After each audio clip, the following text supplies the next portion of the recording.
Hello friends, welcome back to Deepa's ರುಚಿಯ ಸೊಬಗು. Friends, ನಾನಿವತ್ತು ತುಂಬಾ ಸಿಂಪಲ್ಲಾಗಿ ಹಾಗೆಯೇ ತುಂಬಾ ಜ್ಯೂಸಿಯಾಗಿ ತುಂಬಾ ಸ್ಪೈಸಿಯಾಗಿ ಸಖತ್ ಟೇಸ್ಟಿಯಾಗಿ ಪೆಪ್ಪರ್ ಚಿಕನ್ ಯಾವ ರೀತಿ ಮಾಡ್ಕೊಳ್ಳೋದು ಅಂತ ತೋರಿಸ್ತಾ ಇದ್ದೀನಿ. ನೀವೇನಾದರೂ ಫಸ್ಟ್ ಟೈಮ್ ನಮ್ಮ ಚಾನಲ್ ನೋಡ್ತಾ ಇದ್ದೀರಾ ಅಂತಂದರೆ ಪ್ಲೀಸ್ ಸಬ್ಸ್ಕ್ರೈಬ್ ಮಾಡ್ಕೊಳ್ಳಿ. ಹಾಗೆ ಪಕ್ಕದಲ್ಲಿರುವಂಥ ಬೆಲ್ಲೈಕನ್ ಕೂಡ ಕ್ಲಿಕ್ ಮಾಡಿ.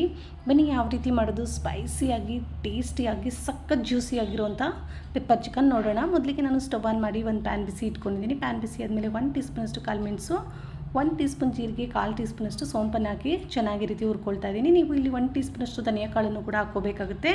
ನಾನು ಧನಿಯಾ ಪೌಡರ್ ಯೂಸ್ ಮಾಡ್ತಾ ಇರೋದ್ರಿಂದ ಧನಿಯಾ ಕಾಳನ್ನು ಹಾಕ್ಕೊಳ್ತಾ ಇಲ್ಲ. ಇವಾಗ ಇದು ಕಲರ್ ಚೇಂಜ್ ಆಗೋವರೆಗೂ ಚೆನ್ನಾಗಿ ಹುರ್ಕೋಬೇಕು. ಒಂದು ಒಳ್ಳೆ ಘಮ ಬರಬೇಕು. ಅಲ್ಲಿವರೆಗೂ ಫ್ರೈ ಮಾಡಿ ಇದನ್ನು ಕಂಪ್ಲೀಟಾಗಿ ತಣ್ಣಗಾಗಕ್ಕೆ ಬಿಡಬೇಕು. ತಣ್ಣಗಾಗಿದ ನಂತರ ನಾನು ಕುಟಾಣಿಲಿ ಹಾಕಿ ಪೌಡರ್ ಮಾಡ್ಕೊಳ್ತಾ ಇದ್ದೀನಿ. ನೋಡಿ, ಈ ರೀತಿ ಕುಟ್ಕೊಂಡು, ನಿಮಗೆ ಟೈಮ್ ಇಲ್ಲ ಅಂತಂದರೆ ನೀವು ಮಿಕ್ಸಿಲಿ ಕೂಡ ಪೌಡರ್ ಮಾಡ್ಕೊಳ್ಬೋದು. ಬಟ್ ಈ ರೀತಿ ಕುಟಾಣಿಲಿ ಕುಟ್ಟಿ ಪೌಡರ್ ಮಾಡ್ಕೊಳ್ಳೋದ್ರಿಂದ ಪೆಪ್ಪರ್ ಪೌಡರು ನಮಗೆ ಚಿಕನ್ನಲ್ಲಿ ತುಂಬಾ ಚೆನ್ನಾಗಿರುತ್ತೆ, ಫ್ಲೇವರು ಮತ್ತು ಟೇಸ್ಟ್ ಕೂಡ. ಈ ರೀತಿ ತರಿಯಾಗಿ ಪೌಡರ್ ಮಾಡಿಕೊಂಡ್ರೆ ಸಾಕಾಗುತ್ತೆ. ಇಲ್ಲಿ ಈ ಕಡೆ ನಾನು ಸ್ಟವ್ನ ಆನ್ ಮಾಡಿ ಪ್ಯಾನ್ ಬಿಸಿ ಇಟ್ಕೊಂಡಿದ್ದೀನಿ. ಪ್ಯಾನ್ ಬಿಸಿ ಆದಮೇಲೆ 2 ಟೇಬಲ್ ಸ್ಪೂನಷ್ಟು ಕುಕ್ಕಿಂಗ್ ಆಯಿಲ್ ಹಾಕ್ಕೊಂಡಿದ್ದೀನಿ. ಆಯಿಲ್ ಚೆನ್ನಾಗಿ ಬಿಸಿ ಆದಮೇಲೆ 5 ಬೆಳ್ಳುಳ್ಳಿನ ಜಜ್ಜಿ ಹಾಕ್ಕೊಳ್ತಾ ಇದ್ದೀನಿ. ಹಾಗೆಯೇ 2 ಒಣಮೆಣಸಿನ್ಕಾಯಿ, ಸ್ವಲ್ಪ ಕರ್ಬೇವಿನ ಸೊಪ್ಪನ್ನು ಸೇರಿಸಿ ಚೆನ್ನಾಗಿ ಬೆಳ್ಳುಳ್ಳಿ ಕಲರ್ ಚೇಂಜ್ ಆಗಬೇಕು. ಅಲ್ಲಿವರೆಗೂ ಈ ರೀತಿ ಫ್ರೈ ಮಾಡಿ ಸಪ್ರೇಟಾಗಿ ಎತ್ತಿಟ್ಕೊಂಡಿದ್ದೀನಿ.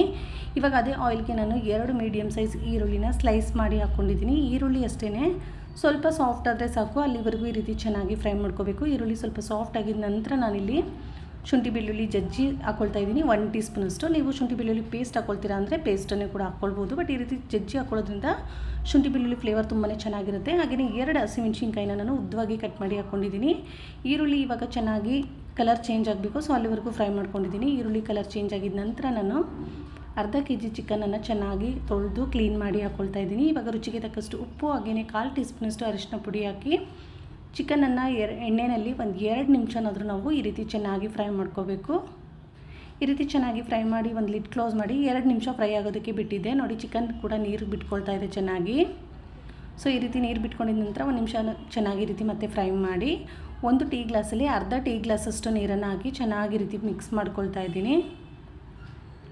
ಈ ರೀತಿ ಚೆನ್ನಾಗಿ ಮಿಕ್ಸ್ ಮಾಡಿ ಲಿಡ್ ಕ್ಲೋಸ್ ಮಾಡಿ ಒಂದು 2 ರಿಂದ 3 ನಿಮಿಷ ಚೆನ್ನಾಗಿ ಫ್ರೈ ಆಗೋದಕ್ಕೆ ಬಿಡಬೇಕು. ನೋಡಿ, ಒಂದು 3 ನಿಮಿಷ ಆಗಿದೆ. ಚಿಕನ್ ಕೂಡ ಚೆನ್ನಾಗಿ ಸಾಫ್ಟಾಗಿ ಬಾಯ್ಲ್ ಆಗಿದೆ. ಈ ರೀತಿ ಮಾಡ್ಕೊಂಡು ನೀರನ್ನು ಸೇರಿಸಿ ಬಾಯ್ಲ್ ಮಾಡ್ಕೊಳ್ಳೋದ್ರಿಂದ ಚಿಕನ್ನು ನಮಗೆ ರಬ್ಬರ್ ಥರ ಎಲ್ಲ ಅನಿಸೋದಿಲ್ಲ, ತುಂಬ ಜ್ಯೂಸಿಯಾಗಿ ತುಂಬಾ ಚೆನ್ನಾಗಿರುತ್ತೆ. ಈ ನೀರೆಲ್ಲ ಡ್ರೈ ಆಗಬೇಕು. ಅಲ್ಲಿವರೆಗೂ ಫ್ರೈ ಮಾಡಿಕೊಂಡು ನಂತರ ಇದಕ್ಕೆ ನಾನು ಪೆಪ್ಪರ್ ಪೌಡರನ್ನು ಸೇರಿಸ್ಕೊಳ್ತಾ ಇದ್ದೀನಿ. ಅಂದರೆ ನಾವು ಪೌಡರ್ ಮಾಡಿ ಇಟ್ಕೊಂಡಿದ್ವಲ್ಲ, ಆ ಪೆಪ್ಪರ್ ಪೌಡರನ್ನು ಹಾಕಿ 1 ನಿಮಿಷ ಇದನ್ನು ಈ ರೀತಿ ಚೆನ್ನಾಗಿ ಫ್ರೈ ಮಾಡಿಕೊಂಡು ನಂತರ ನಾನು 1/4 ಟೀ ಸ್ಪೂನಷ್ಟು ಧನಿಯಾ ಪೌಡರ್ ಸೇರಿಸ್ತಾ ಇದ್ದೀನಿ. ನೀವು ಧನಿಯಾ ಕಾಳನ್ನು ಪೆಪ್ಪರ್ ಜೊತೆಗೇ ಹುರ್ಕೊಂಡು ಪೌಡರ್ ಮಾಡ್ಕೊಂಡಿದ್ದೀರಾ ಅಂದರೆ ಇವಾಗ ಹಾಕೊಳ್ಳೋಂಥ ಅವಶ್ಯಕತೆ ಇರೋದಿಲ್ಲ.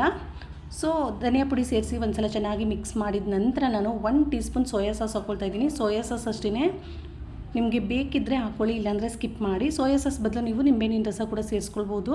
ಬಟ್ ಸೋಯಾ ಸಾಸ್ ಹಾಕೊಳ್ಳೋದ್ರಿಂದ ಕಲರು ತುಂಬ ಚೆನ್ನಾಗಿರುತ್ತೆ, ಟೇಸ್ಟ್ ಕೂಡ ತುಂಬಾ ಚೆನ್ನಾಗಿ ಬರುತ್ತೆ ಚಿಕನ್ ಪೆಪ್ಪರ್ದು. ನೋಡಿ, ಕಲರ್ ಎಷ್ಟು ಚೆನ್ನಾಗಿ ಚೇಂಜ್ ಆಗಿದೆ. ಇದಕ್ಕೆ ನಾವು ಫ್ರೈ ಮಾಡಿ ಇಟ್ಕೊಂಡಿರುವಂಥ ಕರಿಬೇವು, ಮೆಣಸಿನ್ಕಾಯಿ, ಬೆಳ್ಳುಳ್ಳಿ ಹಾಕಿ ಒಂದು ಸಲ ನೀಟಾಗಿ ಮಿಕ್ಸ್ ಮಾಡಿ ಲಾಸ್ಟಲ್ಲಿ ಸ್ವಲ್ಪ ಕೊತ್ತಂಬರಿ ಸೊಪ್ಪನ್ನು ಸೇರಿಸಿ ಒಂದು ಸಲ ನೀಟಾಗಿ ರೀತಿ ಫ್ರೈ ಮಾಡ್ಕೊಂಬಿಟ್ರೆ ಸಾಕು. ನಮಗೆ ಸ್ಪೈಸಿಯಾಗಿ ಸಖತ್ ಟೇಸ್ಟಿಯಾಗಿರೋಂಥ ಜ್ಯೂಸಿಯಾಗಿರೋ ಪೆಪ್ಪರ್ ಚಿಕನ್ ರೆಡಿ ಆಗಿಬಿಡುತ್ತೆ. ನೋಡಿದ್ರಲ್ಲ ಫ್ರೆಂಡ್ಸ್, ತುಂಬಾ ಕಡಿಮೆ ಟೈಮಲ್ಲಿ 10 ರಿಂದ 15 ನಿಮಿಷದಲ್ಲೇ ಸ್ಪೈಸಿಯಾಗಿ ಸಖತ್ ಟೇಸ್ಟಿಯಾಗಿ ಜ್ಯೂಸಿಯಾಗಿರೋಂಥ ಪೆಪ್ಪರ್ ಚಿಕನ್ ಯಾವ ರೀತಿ ಮಾಡ್ಕೊಳ್ಳೋದು ಅಂತ ನೀವು ಕೂಡ ಒಂದು ಸಲನಾದರೂ ಇದೇ ವಿಧಾನದಲ್ಲಿ ಟ್ರೈ ಮಾಡಿ. ಮತ್ತು ನಿಮ್ಗೆ ಹೇಗೆ ಬಂತು ಅಂತ ಮರಿದೇನೆ ಕಮೆಂಟ್ ಕೂಡ ಮಾಡಿ. ವಿಡಿಯೋ ಇಷ್ಟ ಆಗಿದ್ದರೆ ಲೈಕ್ ಮಾಡಿ, ಶೇರ್ ಮಾಡಿ, ಸಬ್ಸ್ಕ್ರೈಬ್ ಮಾಡ್ಕೊಳ್ಳಿ. Thank you for watching. Bye bye.